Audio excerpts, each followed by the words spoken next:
All right, everyone's presentations are done. Nick, the manager, said as he tried to move the discussion forward. Excuse me, I haven't. I recently found out something. Nick interrupted me and began to speak. There's apparently someone in this department who didn't graduate high school and is just a part-timer. Meetings should be for employees only. Absolutely right. His lackey, Mike, of course, agreed with Nick. I'm leaving. After leaving the meeting room, I started to shut down my computer. I noticed that an email had arrived, not in my personal inbox, but in the company's shared email. Thinking, there's no point in speaking up, no one will listen, I went home quietly. The next day, I heard a commotion from Nick's desk. He was staring at his computer screen, his face pale. Nick, is something wrong? Mike looked at the screen with him. And he turned even paler than Nick. Why is he so angry? Knowing the reason for Mike's distress, I thought to myself, serves them right. My name is Adam. My mother passed away when I was in the 9th grade, and I was raised by my father.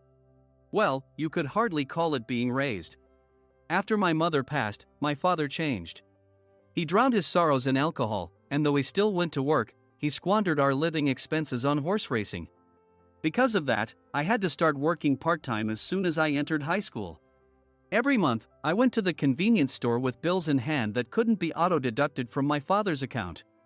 Even though I endured it because I didn't want to be alone, I reached my limit in my second year of high school and dropped out.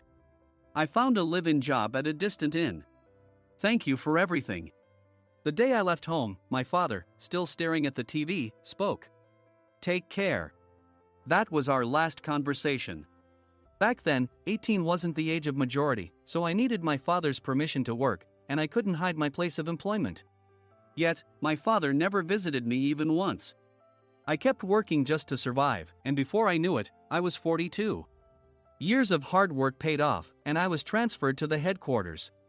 I was thrilled to be recognized by the company, as I thought I'd be working in the field until retirement due to my lack of formal education. Listen up. Our work can change the future of our employees. Don't drag us down. On my first day after the transfer, Nick, dressed in an expensive suit, spoke sternly. There was a reason for this. Our inn was located in a prominent tourist destination, known so well that everyone in the state could sing its commercial jingle. At its peak, we had 5 locations within the state. But that was long ago. Due to financial difficulties and aging facilities, only the place where I had worked for many years and the original establishment remained. I was prepared to lose my job anytime, but now there was a glimmer of hope. With the rise of social media, the tourist area where the inn was located started gaining attention again. Depending on how hard the sales department, where I was transferred, worked, we could either thrive or be forced to give up this prime location to the new hotel chains continuously popping up. For Nick, who had switched careers from another industry to strengthen our sales, this was a battle he couldn't afford to lose. I understood why he had to be strict. I will do my best. Nick sneered at my enthusiastic declaration. Did you not hear what I said? I'm sorry. I thought I was listening carefully. Out of habit from years of customer service, I apologized reflexively, though I had no idea what had offended him. Someone was watching me with a smirk. In this department, there are those who are expected to excel and those who have been shoved here because they have nowhere else to go. You are the latter. It was Mike, the section chief. He's 7 years younger, at 35. But he was called to headquarters much earlier than I was and had been moving around within the headquarters ever since. I'm not jealous, but I can't accept that he's my boss. Graduating from a prestigious university, he has an unusually high pride and caused many problems as a newbie, making things very difficult for me when I was the front desk leader. When I found out Mike was transferred to the sales department a month before me, I was disheartened. Mike is right. With just a middle school diploma, there's not much you can do. Don't even think about achieving results. As if I didn't exist, Nick remarked, I'm thirsty. Mike eagerly ran to the coffee maker. It seems Mike is Nick's lackey. I regretted being happy about my transfer to headquarters, wishing I had stayed on site forever. Send a direct mail to every company on this list by the end of the day. Nick only assigned me tasks that even a new graduate could handle. What? There are over 1,000 companies. You want me to send to all of them by today? Yes, if you and your fellow misfits split the work, even those with nowhere else to go should finish by today. I glanced at the employees typing away expressionlessly. They were worn out from customer service, only thinking about leaving on time, or were women reassigned after having children. With zero motivation for work. Even Sam, a new graduate from the same university as Mike, who was supposed to be among the expected achievers, had no enthusiasm for the job. Having joined the company wanting to do customer service. I don't care what they say, I plan to quit anytime, he said. Only Nick and Mike were highly motivated, making all the decisions between the two of them. I originally only wanted to work at the inn to survive and had no particular attachment to this job. I swallowed my words, thinking I had no right to reprimand them. About a month after the transfer, Nick told us with a frustrated look. To commemorate the 50th anniversary, we've decided to create a plan exclusive for one group per day. Originally, Mike and I were supposed to come up with it, but our president, Mr. Thompson, insists on hearing everyone's opinions. So, you all get a chance. As Nick explained, Mike began handing out prints. Make sure not to embarrass Nick. If your ideas are half-baked, you'll have to redo them. It seemed that they had printed his handwritten notes by Mr. Thompson, which included several questions and a section for free responses. It made sense why Nick had to seek our input, given that all responses had to be submitted to Mr. Thompson. We were given a week to think about it, and a meeting was scheduled to compile our ideas. My plan is to let guests enjoy both the old and modern America. Nick began the presentations. Guests would watch a master confectioner at a nearby traditional sweet shop make sweets in front of them. The welcome drink would be premium tea in a bottle. Nick's plan was certainly attractive. After his presentation, Nick called on us to present in the order we were seated. Just as I stood up for my turn. All right, everyone's presentations are done. Excuse me, I haven't. I recently found out something. Nick interrupted me. There's someone in this department who didn't graduate high school and is just a part-timer. He was likely talking about me. I joined the company as a part-timer and was made a full-time employee when I turned 20. That was 20 years ago, so Nick and Mike probably had no chance to know until recently. Meetings should be for employees only. Absolutely right. After that, Nick kept creating opportunities to solicit everyone's opinions, purposefully excluding me from speaking. The meeting unexpectedly heated up and went past the scheduled end time. A few people asked to leave, and the discussion continued with the remaining few. Still here? Normally, you'd leave in that situation. Though I had no attachment to the job initially, hearing kind words from customers made me want to make them happier. For someone like me, with nowhere to go, the inn was my home and customer service was my life. I felt pathetic about my current self. I'm leaving. I left the conference room and started shutting down my computer. I noticed an email had arrived, not in my personal inbox, but in the company's shared email. Thinking no one would listen to what I had to say anyway, I quietly went home. The next day, while preparing the DM as instructed, I heard a commotion from Nick's desk. In his haste to stand up, he hit his knee on the desk. He stared at his computer screen, his face pale. Nick! What's wrong? Mike, thinking he should be the first to rush over, approached Nick while still wearing his coat. He peered at the screen with Nick. And he turned even paler than Nick. Why is he so angry? Who is responsible for this company? Nick, more irritated than ever, asked, and Mike answered without checking. Probably Sam. Sam wasn't there because he was attending a morning training session for new hires. Nick gave up on getting angry and returned his gaze to the screen. They were looking at an email that arrived right after the end of the working day yesterday.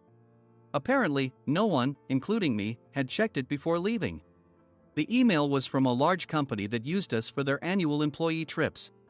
The president and executives of that company also frequently used our services personally. President of the company, Mr. Mason himself had declared that neither he nor his company would ever use our services again. Well, some companies cancel their employee trips or stop using our services due to financial struggles. Let's just move on. Mike kept wiping the sweat from his forehead with a handkerchief.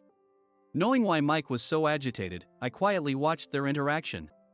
Do you know how much revenue we get from that company? We can find other guests to fill the rooms, but we'll lose the banquet costs. Gift shop revenue, rental car fees, and more. Moreover, the gifts were supposed to be prepared by the traditional confectionery shop involved in Nick's proposed plan. If it's known that we incurred such a huge loss at this critical time, Nick's position in the company would be jeopardized. Nick took a deep breath, seemingly trying to calm himself. All right, Mike. Go to New York right now and apologize to Mr. Mason. What? You're coming with me, right? I have urgent work to do. I trust you, which is why I'm entrusting this to you. Please. Mike, believing Nick's sincerity, agreed with a determined look on his face, saying, yes. That's Nick for you. Even if Mike went to apologize, Nick would shift all the blame onto him if the client didn't change their mind. Well, it was Mike's fault to begin with, so it served him right. About 3 hours later, Sam answered a call from somewhere and repeatedly apologized, saying, I'm very sorry. Everyone watched to see what was happening. After ending the call, he informed Nick with a weary tone. When Mike arrived at the client's company, he only made things worse, further infuriating Mr. Mason. He was demanding, get his boss here immediately. It was no wonder Sam was exhausted, dealing with such a call right after returning from training. What is that idiot doing? All right, Adam, you're coming with me. If sacrificing Mike didn't work, then I must be next. Normally, I'd want to refuse at all costs, but I saw an opportunity in this situation. If I can be of assistance, I'd be happy to join you. I immediately followed Nick, and we flew to New York. When we introduced ourselves at the reception, it became clear how serious the situation was. As the receptionist personally escorted us to the president's office.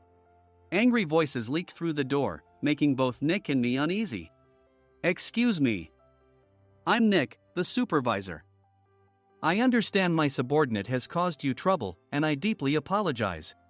Nick, with his experience in the corporate world, knew enough to offer an apology before excuses. However, his customer service skills left much to be desired. I sighed as I saw Mike trembling like a small dog in the corner of the room. What kind of training are you giving your subordinates? Mr. Mason glared at Nick with a red face.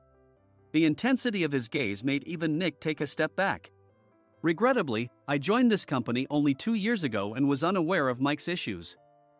I should have identified his shortcomings sooner. Indeed. I should have realized sooner. No sensible person would come to apologize and then give a lengthy presentation on the drawbacks of not using their in. Nick froze, his mouth slightly open. Suspecting the worst, I picked up the documents that had fallen to the floor. It seemed Mike hastily prepared these documents on the plane, listing the disadvantages. Disadvantage 1: if you change the venue for the company trip, employees might suspect it's for cost-cutting reasons, leading to a negative impression. Reading it aloud half-jokingly, Nick snatched the papers from my hand and checked the contents with a furious expression. Among the stack of documents was a receipt from a nearby convenience store's copy machine. I felt a pang of dread, hoping he hadn't shown the receipt as well. What do you think he said when I asked what kind of nerve he had to do this? I'm very sorry. Faced with the dire situation, Nick must have thought there was nothing left to do but apologize. In a voice smaller than I'd ever heard from him, he uttered words of apology. He said, I'm a Harvard graduate. I don't believe I said anything wrong. Mike, what have you done? Forgetting his plan to pin the blame on Mike, Nick yelled loudly, even in front of Mr. Mason. I didn't do anything wrong. You're still saying that? Look at him. Mike pointed at me with a shaking hand. I was assigned to headquarters in my 20s and now I'm a section chief. This guy only made it to headquarters at 42. Everything I've done proves I was right. So why are we losing the contract? Having said his piece, Mike collapsed to the floor. Of course. You were sent there because you had nowhere else to go. Mike never expected to hear such words from someone he looked down upon. He lunged at me, and Nick hurriedly stepped in to stop him.